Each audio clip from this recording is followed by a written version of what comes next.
خدا حافظ۔ انہوں نے اگلے کی بات سنے بغیر کال کاٹ دی تھی۔ ان کا موڈ خراب ہو گیا تھا۔ انہوں نے اینک اتار کر ٹیبل پر رکھ دی تھی اور سر پاور چیئر کی پشت سے ٹکا لیا تھا۔ اسی وقت آفس کے دروازے پر ہلکی سی دستک ہوئی، جیسے کسی نے انگلیوں کے دروازے کو ہلکا سا بجایا ہو۔ وہ ترنت سیدھے ہو کر بیٹھے تھے۔ وہ اس دستک کو لاکھوں میں پہچان سکتے تھے۔ وہ اتنے حیران تھے کہ اجازت اندر آنے کی بھی نہیں دے سکے۔ دروازے پر کھڑے شخص کو شاید اجازت کی ضرورت بھی نہیں تھی۔ دروازہ کھول کر وہ داخل ہو گیا تھا۔ وہ ایک لمبا چوڑا پر بھاؤشالی قد والا یوک تھا۔ اس کی آنکھیں کالی اور چمکتی ہوئی تھی، بال ماتھے پر بکھرے ہوئے تھے۔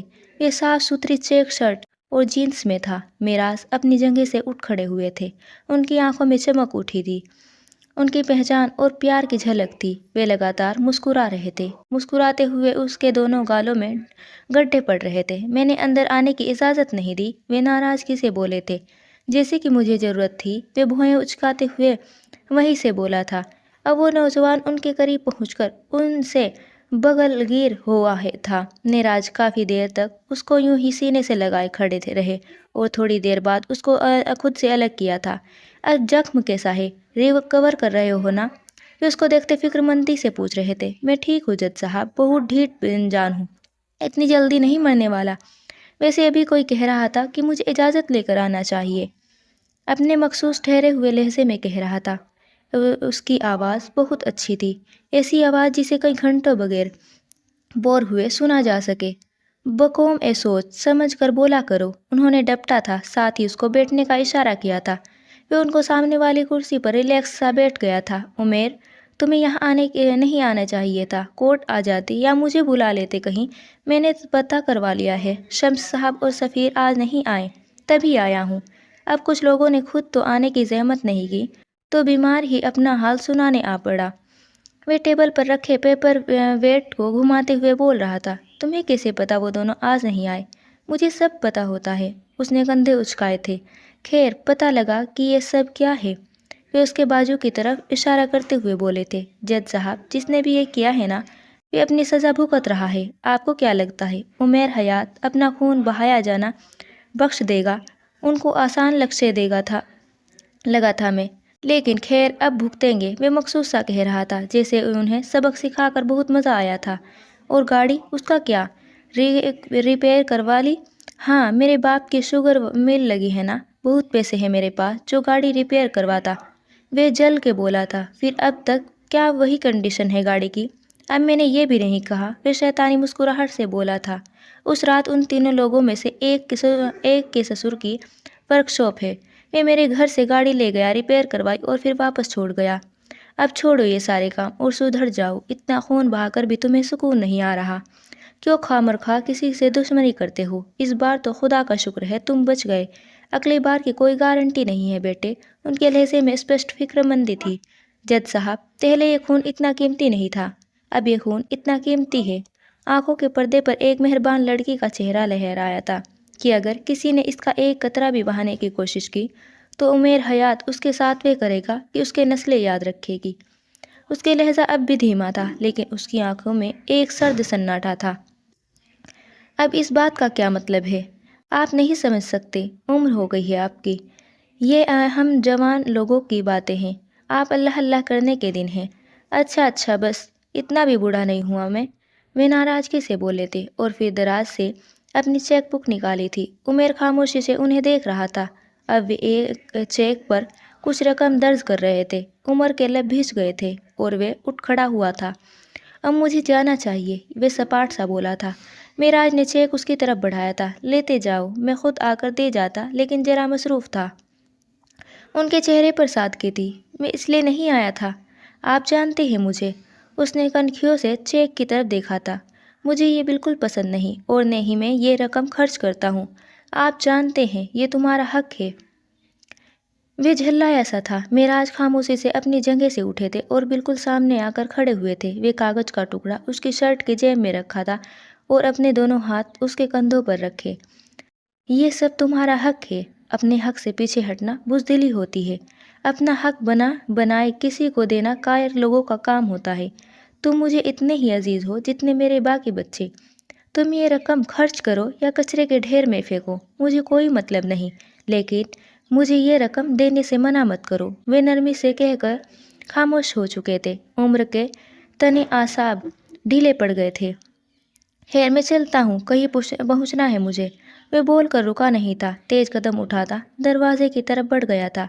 اس نے ابھی ہینڈل پر ہاتھ رکھا ہی تھا کہ اسے اپنے پیچھے سے معراج کی آواز سنائی دی تھی۔ اپنی ماں سے ملنے جاؤ عمر، اسے ضرورت ہے تمہاری، وہ بوڑھی ہو رہی ہے اور بڑھاپے کا سہارا اولاد ہی ہوتی ہے۔ اسے بے سہارا مت چھوڑو۔ ان کے لہجے میں سادگی اور خلوص، اپناپن دونوں تھے۔